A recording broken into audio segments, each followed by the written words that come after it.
안녕하세요. 신의 한 수의 우동균입니다. 국가 재정 상태가 엉망진창이라고 합니다. 뭐 새삼 놀랄 일은 아니죠.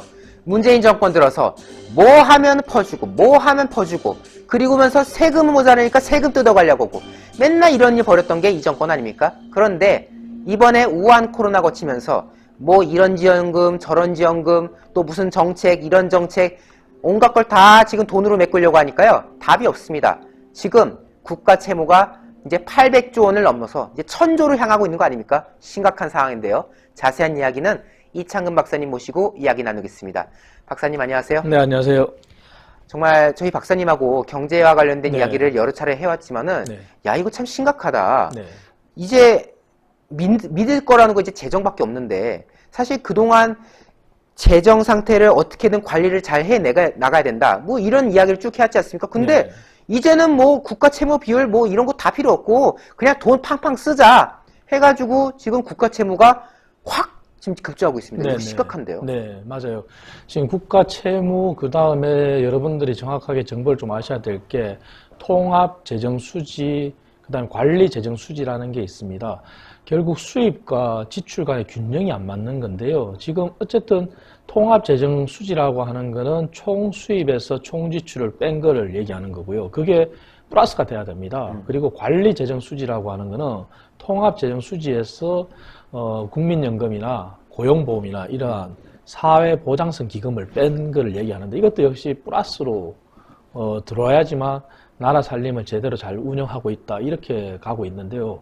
그것을 관리하는 게 또 기획재정부입니다. 하지만 지금 2018년 3월, 2019년 3월, 2020년 3월 요 같은 시기를 우리가 비교해 봤을 때 통합재정수지는 2018년 3월에도 문재인 정부 출범한 두 번째 연도, 그러니까 2018년도부터 결국 문재인 정부의 경제정책에 의한 효과가 나타나는 그 시기인데요. 2017년도는 어차피 박근혜 정부를 이어받았기 때문에 박근혜 정부의 경제정책이 이어진 시기라고 볼 수 있고요. 그런데 2018년 3월에 통합재정수지가 마이너스 1.8조 원이었는데 2019년도에는 그게 마이너스 17.3조 원으로 늘어납니다. 그런데 올해 3월 같은 시기에는 마이너스 45조 3천억 정도 됩니다.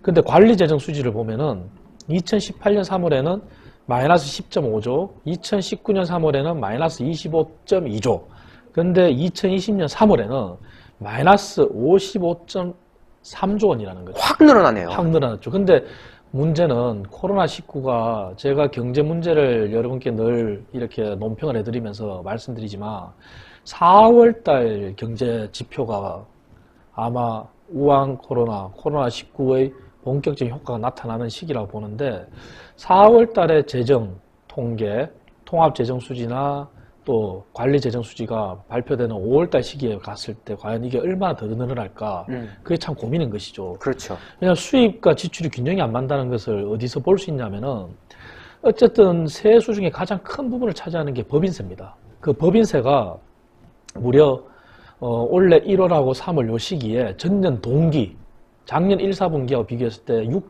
6조 8천억이 적게 거쳤어요. 그러니까 1, 4분기, 분기에만 지금 그렇게 많이 감소했다는 거 아닙니까? 그렇죠. 법인세가 감소했는데 이거는 우리가 우한 코로나19가 생긴 그 외에도 문재인 정부의 경제정책에 의해서 소득주도 성장정책 거기에 의해서 경기가 침체 하강 국면을 맞고 있는데 코로나19가 기름을 부었다는 말씀 드렸지 않습니까? 그런 시기인데 앞으로 기업의 경영활동이 지금 상태로라면 더 어려워지면 어려워졌지 4월달 지표가 더 나빠지면 나빠졌지 좋아질 리는 없는 상황이거든요. 그렇죠. 그런데 정부의 정책이라는 게 늘상 저희가 계속 주장했는 게 빨리 재정 구조 개혁을 해서라도 100조 원 정도 마련해서 기업들이 소상공인, 자영업, 중소기업이 망하기 전에 빠른 지원을 하라고 하는데 요새 연일 언론에 쏟아지는 게 뭐겠습니까? 1,000만 원, 500만 원, 3천만 원 점점점 금액도 줄면서 또 고신용도가 되는 그러한 소상공인, 자영업자, 중소기업만 지원이 갈 수밖에 없는 벌써 자금은 바닥이 났다고 하는 은발에 오줌 누기 껴 깔때기론처럼 이런 상황이니까 만약에 소상공인, 자영업자 이들이 경제활동 인구에 차지하는 비중이 어쨌든 35%, 45%까지 얘기를 하고 있는데 약 600만, 700만 명 가까이 되는 이들이 다 쓰러진다면 거기에 종사하고 있는 종사자들도 같이 일자리 잃는 거거든요. 그렇죠. 그렇다면은 결국 법인세 수입은 더 감소한다면은 총 수익과 총 지출의 균형은 더 무너질 수밖에 없는 것이죠. 그리고 법인세 외에 전체 국세를 같이 놓고 보더라도 올해 1, 4분기 1월에서 3월까지 8조 5천억이 덜 그쳤어요. 이게 결국 통합재정수지, 관리재정수지에 미친 영향이 지대하다는 거고, 더 심각한 거는 문재인 정부가 작년도에 법인세를 79조 3천억을 걷겠다고 목표를 세웠어요. 하지만 실제 징수한 거는 72조 2천억인 겁니다. 왜 그러냐? 경기가 이렇게 뭐 좋아질 것이다, 소도주도 성장 정책에서 잘 될 것이다 이렇게 주장하면서 목표치를 높게 잡았는데 7조 원 이상이 덜 거쳤다는 거는 그만큼 경기가 하강 국면, 침체 국면에 들어왔다는 걸 증명하는 것이고요. 그렇죠. 올해는 더더욱이 목표를 코로나19가 생기기 전인 올해 경제 지표를 세우면서 문재인 정부가 법인세 목표를 어떻게 잡았냐? 64조 3천억으로 낮춰 잡았어요. 작년에 79조 3천억 정도 잡았다가 64조 3천억 잡았다는 건 무려 15조가 적게 목표를 잡았어요. 근데 목표도 적게 잡았는데 실제 실적은 1, 4분기 세수 실적은 더 적게 거친 거죠.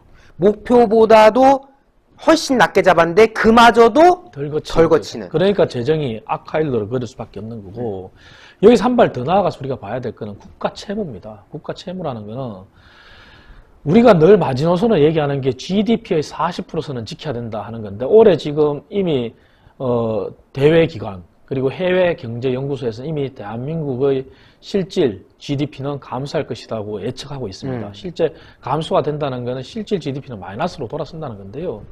이미 40%선은 문재인 정부의 관료들, 특히 홍남기 부총리 스스로도 그거를 원칙을 무너뜨렸어요.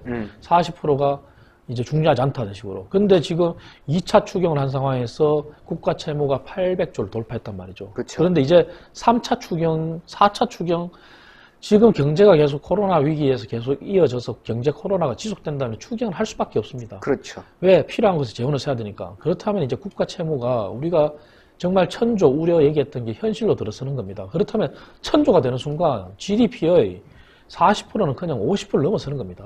거의 60% 가까이 육박하는 그런 시기도 오는 거죠. 이게 지금 우리 경제를 다시 되짚어보고, 아, 정말 우리나라 경제가 재정만 보더라도 이렇게 심각하구나. 그리고 기업 경기가 이렇게 힘들고 기업하기가 정말 좋은 나라가 아니라 어려운 나라가 됐는데, 정부에서는 도대체 기업하기 좋은 환경을 만드는 게 뭐가 있는지, 어떻게 해야 될지 점검하고, 국회에서도 이제 새로운 국회가 5월 30일 날 개원을 하지 않습니까? 그렇죠. 정말 규제 샌드박스라고 말만 외치는 문재인 정부와 민주당 여당 의원들 정신 차려야 되고요. 기업하기 좋은 나라로 규제는 이참에 완전 모든 걸 철폐해야 됩니다. 그래서 이런 말이 있지 않습니까? 규제 개혁이라고 쓰고 일자리 창출이라고 읽는다는 말이 있듯이 정말 기업하기 좋은 환경을 만들지 않는다면 목표치가 79조 3천억에서 64조 3천억으로 법인세 수입을 목표를 낮춰 잡았는데도 불구하고 법인세 거치는 실질 징수액은 더 작아지면 작아질수록 그만큼 이제는 우리 세대가 아니라 미래 세대의 짐이 된다는 게 눈에 불을 보듯 뻔한 게 나온 겁니다. 그게 지금 현재 통계가 증명하고 있는 거고요. 그래서 이러한 시기에 정말 경제하기 좋은 나라, 기업하기 좋은 나라, 그런 환경을 자꾸 만들어줘야지, 그렇지 않고서는 이 위기를 타파할 수가 없습니다. 일자리라는 거는 절대 정부가 만드는 거는 이미 시기가 지났습니다. 이미 증명이 됐지 않습니까? 그렇죠. 그리고 지금 이번에 긴급 재난지원금 어쨌든 간에 좀 기한 형태가 됐지만 전 국민 다 지급한다고는 했지만 기부 형태로 또 되돌려 받겠다. 그거는 결국 재정이 힘들다는 것을 정부 스스로 인정한 셈이거든요. 그렇다면 그것도 제가 한국판 뉴딜이라는 게 왜 필요하냐 했는데 IT 통해서 뭐 일자리 창출한다, IT 혁명한다, 그게 아니라 정말 필요한 곳에 재정 100조 투입해서 기업들 쓰러지기 전에 먼저 일으키고, 그리고 정부가 긴급 재난지원금을 그렇게 전 국민한테 제공해서 하겠다면 그 효과가 재정 승수 효과 나타나려면요 3개월에 걸쳐서 그걸 소비하라 이렇게 가면 안 됩니다. 그렇죠. 차라리 단기간에 국민들 일시에 소비를 해서 그렇게 단기간에 기간을 단축해야지만 그 소비 효과, 재정 지출에 의한 소비 효과가 나타나는 겁니다. 그런데 그러한 형태도 기본적인 경제의 기본 골격도 모르는 정부다 보니 기업하기 좋은 나라를 안 만들고 있는 상황이니 지금이라도 이제 대안은 하나입니다.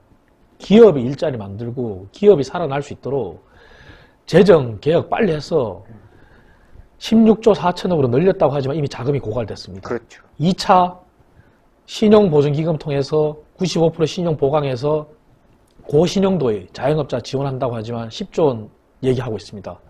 그것만으로는 우리 소상공인 자영업자 중소기업 살릴 수가 없습니다. 하루라도 빨리 재정구조개혁에서 정말 필요한 곳에 100조가 아니라 200조라도 투입해서 그게 바로 한국판 뉴딜이고 그러한 기업들이 다시 이 위기를 벗어나서 고용유지를 하면서 근로자들이 생계를 잃지 않고 살아갈 수 있도록 하면서 다시 기업이 선순환 구조로 돌아설 때만이 법인세 수입도 목표치만큼 거둘 것이고 그것이 바로 재정에 있어서도 총수익과 총지출의 균형을 이루어서 미래 세대의 부담을 지지 않는 그런 환경이 될 겁니다. 그래서 문재인 정부 집권 여당 그리고 우리 미래통합당 이번에 당선된 84명의 당선인들 이번 국회 들어가면은 제일 먼저 해야 될 것이 바로 기업하기 좋은 환경 만들어야 되고 돈 안 드는 재정 지출은 바로 규제 타파 규제 개혁입니다. 거기에 초점을 맞춰야 될 겁니다. 네, 맞습니다. 정말 이 정권의 무능 때문에 지금 많은 분들의 불안감이 진층폭되고 있는 가운데 빚마저 늘어나면 되겠습니까? 빚을 내더라도 합리적으로 빚을 내서 국민들한테 고루 혜택이 가는 그런 상황이 돼야 될 것 같습니다. 박사님 말씀 네. 오늘 너무나도 감사했습니다. 네, 감사합니다. 네, 시청자 여러분들. 재정정책이라고 합니다. 경제학적으로. 필요할 땐 써야 됩니다.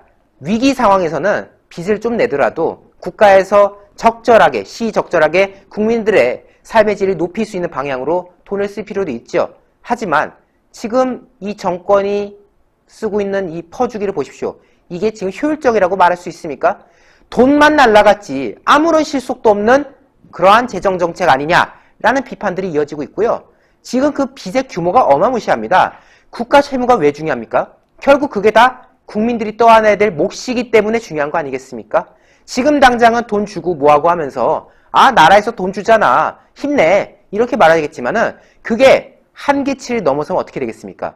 어느 순간에 정부가 갑자기 빚 똑똑하러 오는 사람 마냥 변해가지고 야 세금 내 너네 지금 뭐하는 거야 세금 내야지 이런 상황 되지 않는다는 보장 어디 있겠습니까? 그렇기 때문에 중요한 겁니다. 빚 막아야죠. 최대한 막아야 되고요. 만약에 써야 된다면 적절하게 써야 되는 건데 이 정권 과연 제대로 그렇게 할 수 있을지 모르겠습니다. 국민 여러분들 경제 이슈 어렵다라고만 생각하시면 안 됩니다. 결국 경제 이슈가 여러분들의 민생, 삶에 직결되는 문제 아니겠습니까? 계속해서 관심 가져주시고 또 저들이 무능하게 나온다면 우리라도 현명하게 목소리를 내야 될 것 같습니다. 저희 신의 한 수 구독 안 하신 분들 구독 버튼 꼭 눌러주시고요. 영상마다 추천 꼭 해주셔가지고요. 저희 신의 한 수 영상 외부로 많이 나갈 수 있도록 성원해 주십시오. 여러분 대단히 감사합니다. 감사합니다. 네, 감사합니다.